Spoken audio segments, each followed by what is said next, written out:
A meeting of the Southern African Development Community Heads of State is currently underway.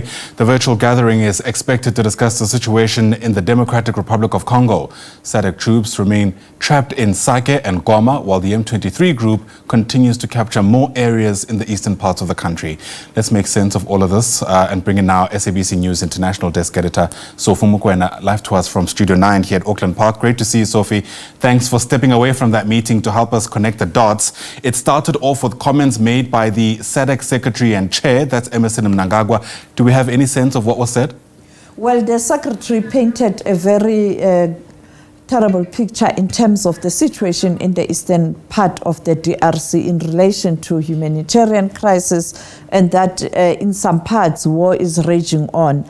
And also the chairperson of the SADC, that is President Emerson Mnangagwa of Zimbabwe, indicated that they would like to see discussions taking place, a peace process being started, and cessation of hostilities that will lead to a ceasefire or permanent ceasefire. But let's take a listen at what they had to say during that opening address. The situation in Eastern DRC is worrisome and continues to be a concern for the region. The attacks by M23 armed group against the DRC government forces, some DRC troops and civilian populations, and the subsequent capture of various cities and towns in the area have resulted in the loss of lives and injuries and led to the sharp increase in internally displaced persons, forcing many people, particularly women, children, the elderly and disabled, to flee their homes. At continental and global levels, both the African Union Peace and Security Council and the United Nations Security Council, respectively, reiterated our calls for an immediate and unconditional ceasefire and cessation of hostilities.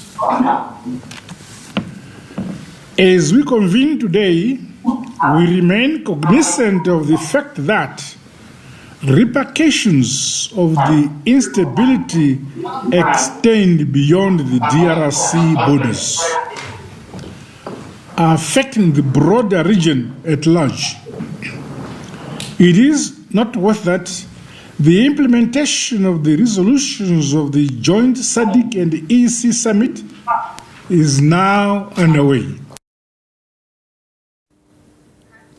Yeah, President Cyril Ramaphosa earlier this week telling MPs here at home that the SANDF troops that are still in the DRC are in a precarious situation. So we'll watch that story as it unfolds. But the other major development, of course, is around that decision by the Chief Magistrate in Lilongwe around Shepherd Bushiri and his wife Mary having now to be extradited to South Africa. There are still a couple of steps to be taken before that actually happens. Yes, you are correct. They've decided to challenge this ruling, and therefore the matter will be heard in the High Court, and they will also apply for bail. We are told that they were released while this process is unfolding, but South Africa is adamant that they are going to use the extradition treaty to ensure that they come back to the country to account. And we know that the Department of International Relations, Department of Justice, Interpol, and the police are working on this matter. The Minister of Justice, Mamuluko Kubai, yesterday issuing a strong statement that they will continue to follow all the fugitives. You would recall that they are still dealing with the matter of the Guptas, and it's not clear where that process is, but the minister issued a very strong statement yesterday that they will hunt down and ensure that they bring back all the fugitives to account in South Africa. Absolutely. Well, Sophie Mokoena, as always, thanks very much indeed. I know that SADC meeting is still ongoing. More updates, I have no doubt, throughout the course of the morning. Sophie Mokoena is the International Affairs Editor here at the SABC.